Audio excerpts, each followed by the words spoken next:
حضور نے ہمیں بتلایا کہ پچھلے لوگ اپنے رب کو کیسے مناتے تھے، وہ کس طرح اس کے حضور ناز عرض کرتے تھے۔ حضور نے ہمیں اللہ کو منانے کے طریقے بھی بتلائے۔ فرمایا جب ماں باپ دعا مانگیں گے اولاد کے حق میں تو وہ مان جائے گا۔ حضور علیہ السلام نے فرمایا جب مسافر دعا مانگے گا تو اللہ مان جائے گا۔ فرمایا میرے رسول کریم نے کہ جب بیمار دعا مانگے گا تو اللہ مان جائے گا۔ اور سید عالم علیہ السلام فرمانے لگے جب تمہارے ضعیف، کمزور، مجبور لوگ دعا مانگیں گے تو اللہ مان جائے گا۔ اور حضور نے فرمایا جب تم فرض ادا کر کے دعا مانگو گے تو اللہ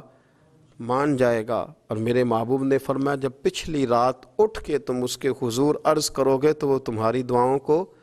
قبول کر لے گا، وہ تو مان جائے گا۔ اور حضور نے ہمیں دن بتائے، فرمایا جمعے والے دن مانگنا مان جائے گا، شب قدر کو مانگ لینا مان جائے گا، شب برات میں دعائیں کرنا وہ مان جائے گا، رمضان کی راتوں میں مانگنا مان جائے گا، قرآن پاک کے ختم کے موقع پر دعا کرنا مان جائے گا۔ طریقے بتلائے۔ اب یہ ہے کہ ہم نے تو مانگنا تھا نا اس کی بارگاہ میں، ہم نے تو حاضر ہونا تھا، ہم نے آگے بڑھنا ہے، اس کے حضور عرض کرنا ہے۔ حضور نے ہمیں بتلایا کہ مومن متقی ہوتا ہے نا، پرہیزگار ہوتا ہے، تو اس نے کچھ نیکیاں بھی کی ہوتی ہیں، جس طرح اسے اپنے گناہوں کا پتہ ہوتا ہے نا، تو اسے پتہ ہوتا ہے کہ نہیں یار فلاں کام میں نے فقط اللہ کی رضا کے لیے کیا ہوا ہے، اور میرا اور میرے رب کا راز ہے۔ فرمایا جب تم بڑے الجھ جاؤ نا، جب تم بڑی آزمائش میں آ جاؤ، اور جب تم سمجھ لو کہ اب میں بڑی تکلیف میں آ گیا ہوں، تو پھر ایک طریقہ حضور نے ہمیں اور بھی بتلایا مانگنے کا، ایک اور طریقہ بھی بتلایا، اور وہ روایت صحیح مسلم میں موجود ہے۔ راوی حضرت عبداللہ ابن عمر رضی اللہ تعالیٰ عنہ، حضور فرماتے ہیں 3 لوگ سفر کر رہے تھے، یہ آپ اندازہ فرمائیے صحیح مسلم کی حدیث ہے، ایک یہ رنگ بھی ہے اللہ کو منانے کا، ایک یہ انداز بھی ہے اس کی بارگاہ میں گزارشات پیش کرنے کا، یہ بھی ایک طریقہ حضور نے ہمیں بتلایا۔ اگرچہ اپنی نیکیوں کو چھپانا چاہیے، نیکیاں جو چھپی ہوئی ہوتی ہیں وہ قیمتی ہوتی ہیں۔ حضرت عبداللہ ابن عمر فرمانے لگے کہ نبی پاک صلی اللہ علیہ وسلم فرماتے ہیں 3 لوگ سفر کر رہے تھے، رستے میں طوفان آ گیا، تیز بارش شروع ہو گئی، تو حضور فرماتے ہیں وہ تینوں بارش سے بچنے کے لیے ایک غار میں چھپ گئے۔ ہم کو پتہ ہے پرانے زمانے کے اندر غاریں ہوتی تھیں، اور لوگ جب سفر کرتے تھے لمبے تو پتھروں اور پہاڑوں کے بیچ میں سے سفر کرتے تھے۔ وہ غار کے اندر چلے گئے، اب چونکہ طوفان بہت زیادہ تھا، جب وہ غار کے اندر چلے گئے تو اللہ کے پیارے حبیب صلی اللہ علیہ وسلم فرماتے ہیں پتھر اوپر سے لڑکتا ہوا آیا، آ کے اس نے غار کو بند کر دیا۔ اتنا تیز اور اس مضبوطی کے ساتھ وہ پتھر لگا، اور اتنا صحیح فٹ ہوا کہ اندر روشنی آنی بھی ختم ہو گئی۔ اب 3 لوگ ہیں، تھوڑی دیر تو وہ پریشان رہے کہ شاید اب کبھی بچ نہیں سکیں گے، شاید چاروں جانب اندھیرا ہی ہے اور اندھیرا ہی رہے گا، شاید یہاں سے نکلنے کے لیے اب ہمیں کوئی رستہ میسر نہیں آئے گا۔ وہ پہلے تو پریشان ہوئے، پھر کہنے لگے یار اس طرح کرو، اگر کوئی زندگی میں نیکی کی ہے نا تو ذرا اس نیکی کو یاد تو کرو، اور یاد کر کے اس مالک کے حضور عرض تو کرو، کریم ہے کوئی آنکھو شاید من جاوے، کم تتڑی دا بن جاوے، عرض تو کرو۔ یہ آپ اندازہ فرمائیے یہ بات بیان کون کر رہا ہے؟ یہ مدینے والے رسول بیان کر رہے ہیں، یہ نبی پاک علیہ السلام نے بیان فرمایا، رسول کریم علیہ السلام نے ہمیں بتلائی یہ داستان محبت۔ حضور فرمانے لگے ایک نے ان میں سے ہاتھ اٹھائے، اور اس نے انداز کیا چھیڑا، عرض کرنے لگا اللہ تو جانتا ہے نا میں نے بکریاں رکھی ہیں، میں غریب ہوں، مزدور ہوں، اور مالک تو یہ بھی جانتا ہے کہ میرے بچے بھی ہیں، بیوی بھی ہے، پر میں جب بھی گھر لوٹا ہوں تو دودھ میں نے بچوں اور بیوی کو پہلے نہیں دیا، بوڑھے ماں باپ کو پہلے دیا۔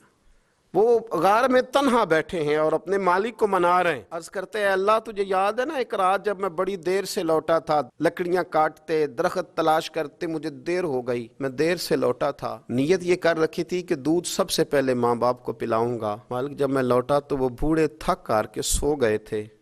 میری بیوی نے مجھے کہا کہ بچوں کو پلا دو، وہ سو گئے، تو میں نے کہا نہیں میرے ذمے ہے ان بوڑھوں کے دل کو ٹھنڈا کرنا، ان سے پیار کرنا۔ اے مالک فجر ہو گئی، آفتاب طلوع ہونے کا وقت آ گیا، پر میں نے ماں باپ کے بیدار ہونے کا انتظار کیا۔ اے اللہ وہ جب اٹھے تو ان کی آنکھوں میں جو میرے لیے دعا تھی اور ان کے سینوں میں جو میرے لیے کرم تھا، اگر تیری بارگاہ میں وہ نیکی قبول ہے تو مالک پھر رحم فرما، نہ اس مشکل سے آسانی عطا فرما۔ سنو رسول کریم صلی اللہ علیہ وسلم فرماتے ہیں کہ اس بندے کی دعا مکمل ہوئی تو پتھر تھوڑا سا سرک گیا اور اتنا سرکا کہ آسمان نظر آنے لگا۔ جس نے ماں باپ کو منایا ہے،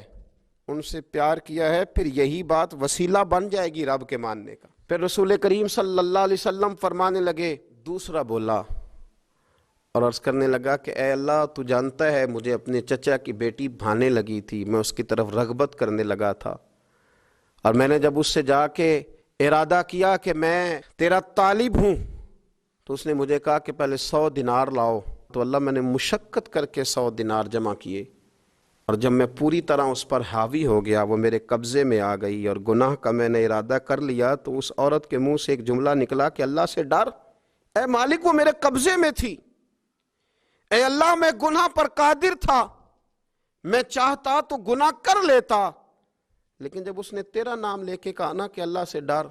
اللہ میں ڈر گیا، میں اسے چھوڑ کے آ گیا۔ اگر تجھے یہ بات پسند ہے تو پھر نکال دینا اس مشکل سے، پھر کر دینا کرم۔ اللہ میری بھی تو چڑھتی جوانی تھی نا، میں بھی تو سب کچھ کر سکتا تھا، پر تیرے لیے، تیری خاطر میں لذت گناہ سے باز رہا، تو اللہ تو رحمت فرما دے۔ حضور فرماتے ہیں اس کی دعا مکمل ہوئی تھی کہ پتھر تھوڑا اور سرک گیا۔ پھر تیسرا بولا اور اس نے بول کے کہا، اے اللہ ایک مزدور کو، ایک دیہڑی دار کو، ایک غریب کو میں نے کام پہ رکھا ہوا تھا، یہ تیرا اور میرا راز ہے اللہ۔ وہ مزدور، وہ دیہڑی دار میرے پاس کام پہ لگا تھا، کچھ چاول میں نے اس کی اجرت مقرر کر دی کہ تو کام مکمل کرے گا تو میں تجھے دوں گا، اور جب اجرت لینے کا وقت آیا تو وہ بگڑ کر ناراض ہو کر چلا گیا، میں اسے ڈھونڈتا رہا، وہ مجھے ملا نہیں، میں نے اس کے چاولوں کی قیمت کاروبار میں انویسٹ کر دی، اس کا تھوڑا سا سرمایہ پر میں نے کھایا نہیں، پھر وہ مجھ سے میں کاروبار کرتا رہا اور اتنا کاروبار کیا کہ بہت ساری گائیں اور ان کے چرواہے تیار ہو گئے، وہ سالوں کے بعد لوٹا، میں نے اس غریب کا مال کھایا نہیں بلکہ بڑھایا،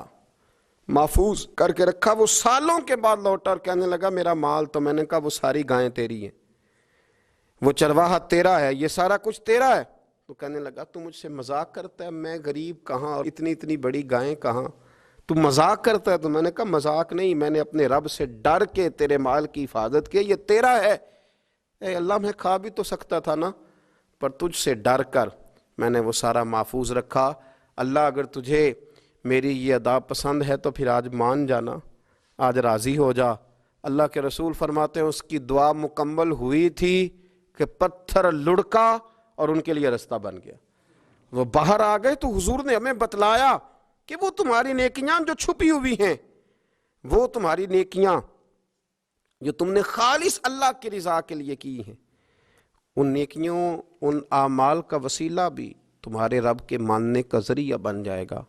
اس کو منایا جائے، اس کے حضور حاضری دی جائے، اس سے بخشش کا سوال کیا جائے، اس کی بارگاہ میں یہ گزارش کی جائے کہ اللہ غریبوں، مجبوروں، کمزوروں اور ان لوگوں کے صدقے جو اللہ رستہ دیکھ رہے ہیں کہ رستہ کب کھلے گا، جو تیری بارگاہ کرم کے سوالی ہیں، ان کے صدقے تو رحم فرما، تو کرم فرما۔